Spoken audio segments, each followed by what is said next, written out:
So I'm here at Jonestead Farm today, and we've been out picking green beans. And we're gonna raw pack and can these green beans. This is only my second time canning. We've had our first round last year. Yeah. So I thought I'd do a video and show everybody how we do it. So we got these all picked and snapped, and then we're gonna get the jars that are sanitized out of the dishwasher. And the next step will be filling the jars with the green beans and the hot water and I believe salt. We have all our jars ready, sanitized, and we're going to be putting our snapped, washed beans in the jars. We're just grabbing a handful of beans. Just doing it by hand, huh? Yeah. Now, how much headspace? It is an inch headspace.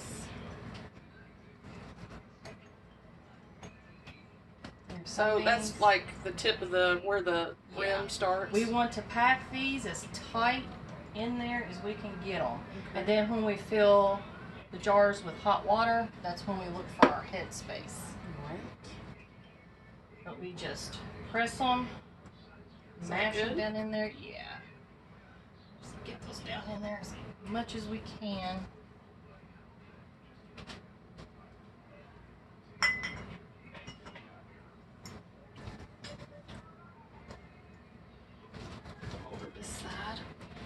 And for our beans, these are dragon tongue snap beans. They're really, really good. They are very similar to the Blue Lake bush beans. And I love these because they have purple in them. And that's my favorite color. Purple freak. That's right.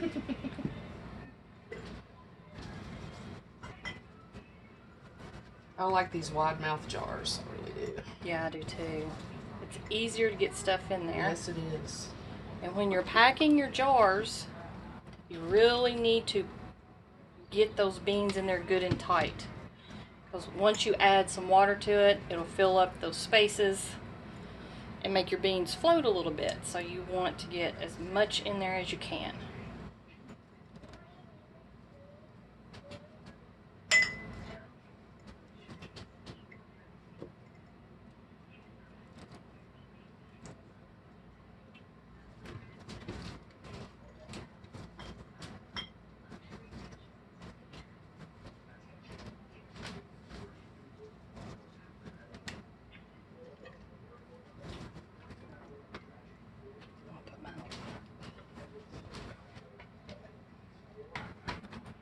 Alright, Jonestead, now we can put the salt in. Yeah. We've got all our jars full. Tightly full. And what is it? 1 teaspoon. 1 teaspoon. And double check that. What do you mean double check? Double check and make sure that it is actually a teaspoon or tablespoon. Oh, okay. Alright. Probably teaspoon. It probably is a teaspoon.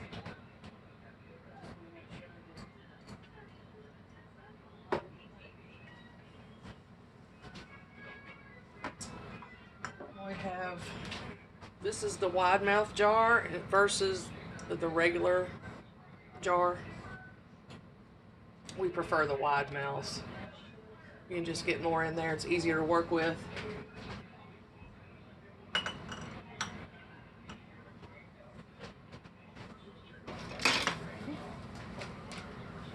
Now that we have the salt in the jars, you fill it with boiling water. 1 inch headspace.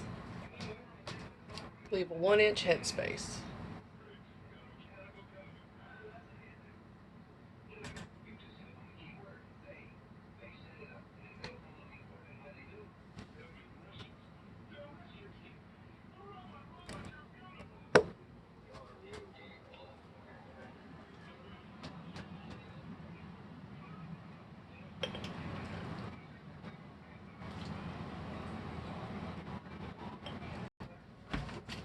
Okay, we got all the jars filled with water, and our next step is going to be vinegar. And we wet paper towel or whatever you want to use with white vinegar.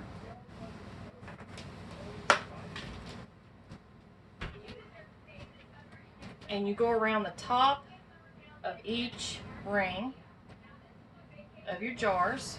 Make sure there's nothing on there. This cleans off everything.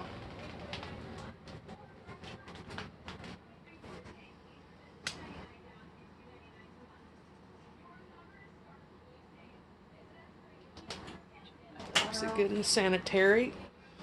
Yep. Prevents botulism, right? Yep. And it makes sure that it seals, that your lid's sealed to your jar. Make sure there's nothing foreign sitting on the top as well. Make sure it's clean. Okay, so we've got all that done. Now it's time for lids and rings. Lids and rings. Okay.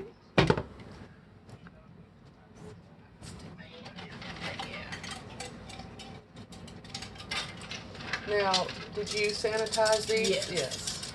I did sanitize these. So these have all been sanitized in this big vat. Yep. Our rings and lids.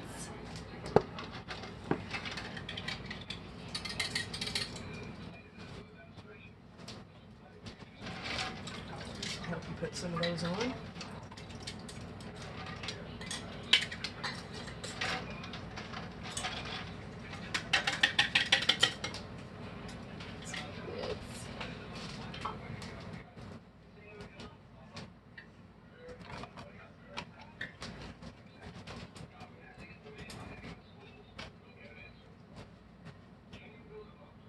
Some of my lids I used last year, and when I pulled them up off the jar with a can opener, it bent them just a little bit.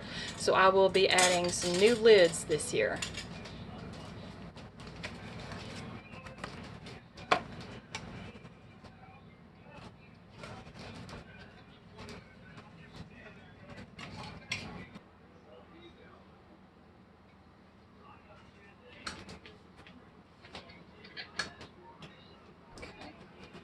Is it okay to just put the rings on? Yeah, I need to get a couple of regular mouth Okay. rings. And just to tighten normally or tight. All American 921. It will double stack. And this is what we're going to use today. First thing we're going to do is I have marked inside my canner a little mark right there to show how much water that I need to put in my canner. And I already have one of these to put in the bottom. This is going to be for the second stack because we are doing pints today. I'm also going to take some olive oil and I'm going to put just a little bit around the inside of the canner, because this is a canner that is metal on metal. You don't have the little rubber gasket on these, so I do add a little bit of olive oil. It'll be warm water on warm water.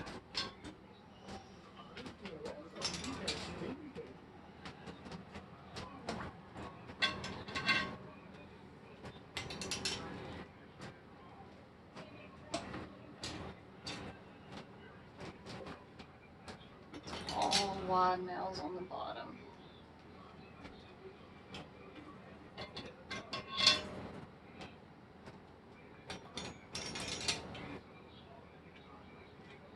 We have 8 jars in there. 1 regular mouth, the rest are wide mouths. Now I'm going to put the stacker on there.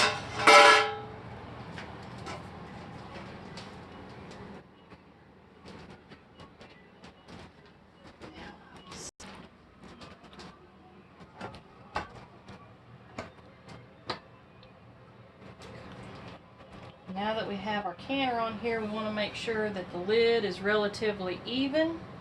The space right through here on all sides. And I can tell over on this side, because see how it'll rock a little bit. Yeah. So you want to even it up. And it has these little clips down here so that it hooks into the middle. This is a safety feature on the All American. So let's see how even we are. And then when you go to put on your locks for your canner, you want to do it opposite sides, like that. So Okay. these opposite sides. At the same time? Yeah. And I'm going to not bolt it down good and tight just yet, because I want to make sure that I'm doing it evenly. Okay.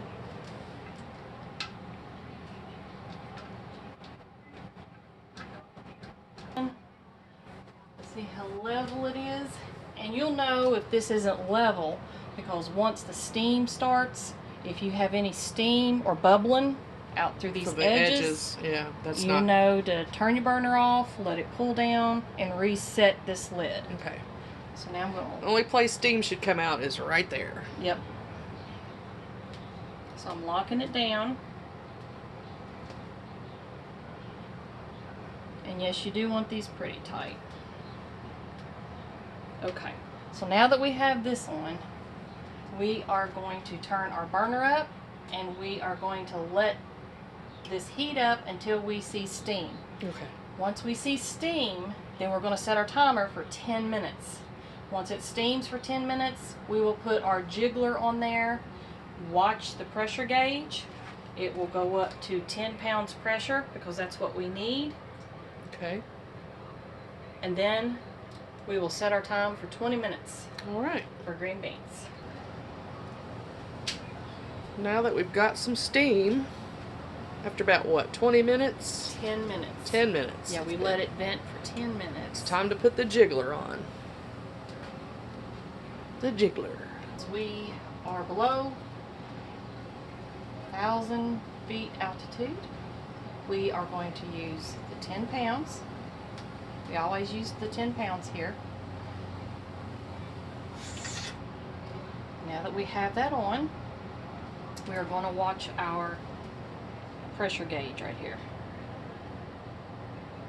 And once it gets up to 10, we start our timing for 20 minutes. And you will learn your canner, you will learn your burners, because I will have to adjust my burner as this starts going up to 10. And you also want to pay attention to how often your jiggler will move during a minute. It's about 4 times a minute. If it does it a little more than that, your burner may be a little too hot. So right now we are going to wait to get up to 10 pounds of pressure. The jiggler is going off. That is what you want to hear. We are just a little above 10 pounds pressure, which is really good. Pay attention to your jiggler. If it does it more than 4 to 5 times a minute, then turn your burner down a little bit while maintaining above 10 or whatever your altitude calls for. You need to make sure what your altitude is. But I'm watching this.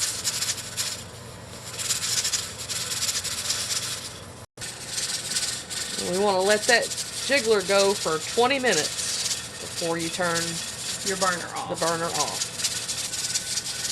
So it has been 20 minutes. We have maintained our pressure. Our jiggler's going. And now that we have processed it for the 20 minutes that we're supposed to, we turn our burner completely off. And you don't touch anything. You turn off your burner, leave your canner sitting right where it is, and we are going to wait for this to go back down to 0. Leave your jiggler on. Wait till this goes to 0. Once that hits 0, then we will come back in to take the jiggler off.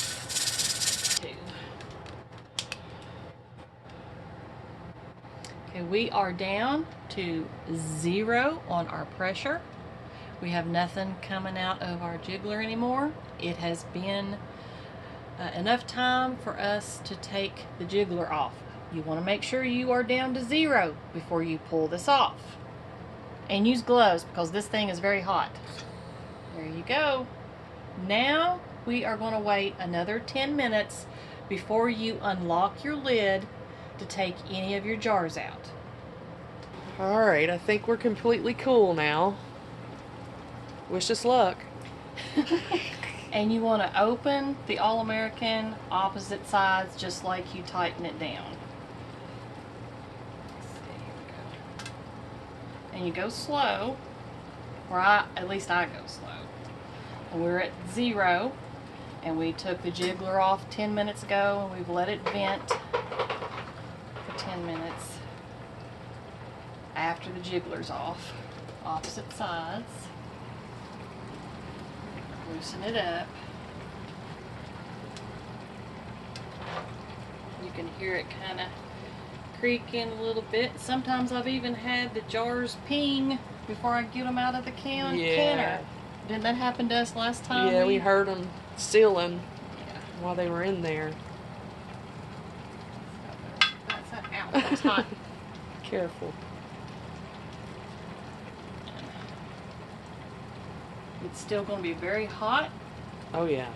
So you want to make sure that when you do lift your lid, that you pull it up away from you. So you don't get steam in the face. Right. And I've got a towel down to put my lid on. And you've got to twist it because it's got the lock here. Arrow with the...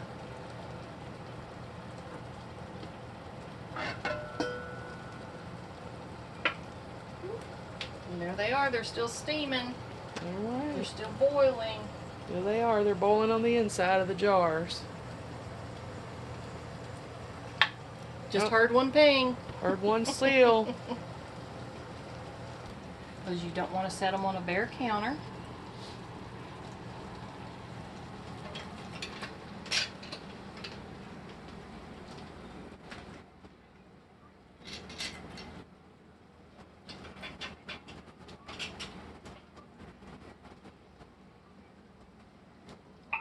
Oh, we just heard another ping. They're sealing up.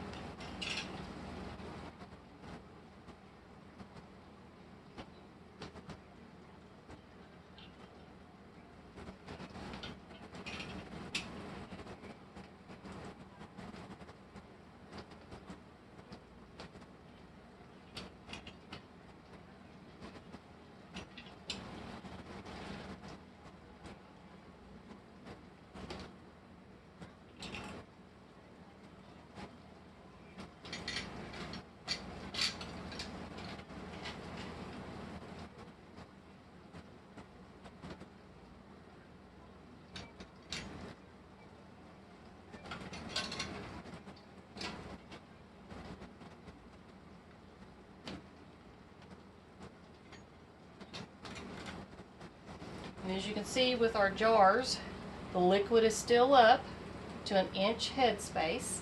That means nothing siphoned out. That's what you want to see. You let these sit on your counter. You don't touch them. You let them cool down.